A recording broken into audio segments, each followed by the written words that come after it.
Design your niche content system for maximum conversion.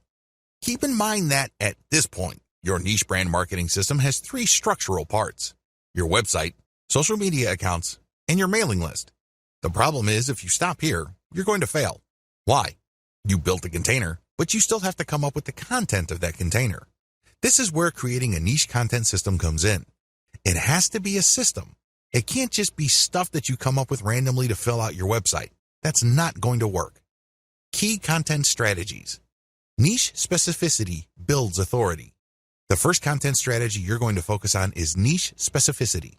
Everything that you include in your blog or your website has to be directly related to your target niche. The more specific you are, the more authoritative and credible your online property becomes. Remember, the people who visit your website are not there to screw around.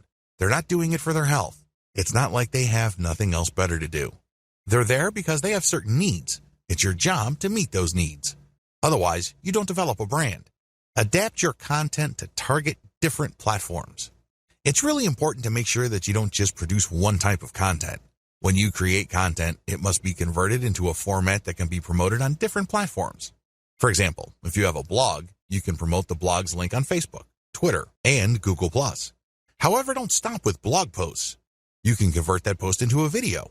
Maybe it's a whiteboard with some sort of voiceover and animation. Once you've converted your content into video, you then access Vimeo or YouTube. You can get traffic from those places. You can also look at your content and strip it into small questions and promote on places like Quora. I hope you get the point. You have to start with content that is directly related to your niche, but create different formats of that content so as to widen the places you can distribute that content on. Maximize dwell time. Another key content strategy that you have to totally wrap your mind around involves the concept of dwell time. When you get people to visit your website, try to get them to stay for as long as possible. In other words, try to get them to dwell on your content. How come? First of all, Google's algorithm rewards websites that hold people for a longer period of time. If, for example, your website shows up in search results and a person clicks and takes a long time to get back to Google, Google's algorithm is set up to reward your site and punish websites that people bounce out of immediately. In Google's estimation, the searcher found what he or she was looking for on your website. That's why they stuck around for quite some time. The second advantage of dwell time involves branding. The more you get people to click page after page of your website, the more you brand them. The more you establish in their minds your authority and credibility. This leads to increasing levels of trust. You might even convince them to come back or, better yet, refer other people to your site.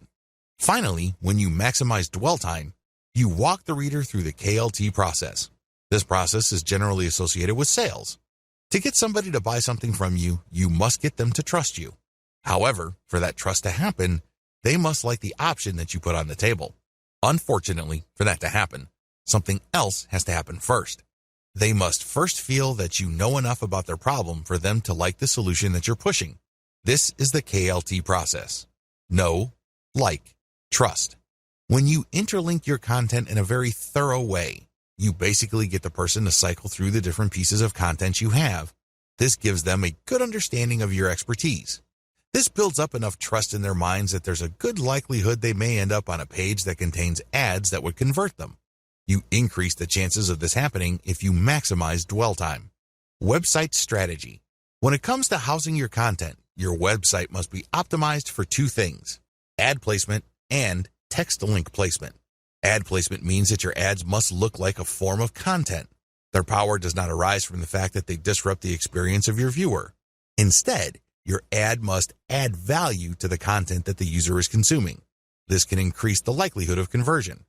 Also, your content must be optimized for text link placement. These are text ads. These ads look similar enough to your content. If you pull this off right, the ad would act as a form of content. It isn't intrusive. It doesn't stick out like a sore thumb, and it actually enhances the value of the content the reader is viewing. Social media accounts. Believe it or not, the social media accounts that you set up outside your blog are part of your niche content system. How come?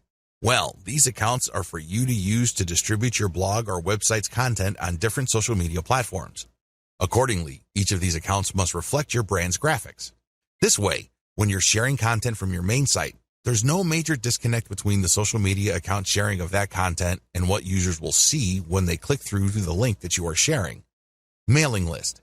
Your mailing list must be designed from day one to work hand in hand with your main website to do one thing and one thing alone: maximize opt-ins.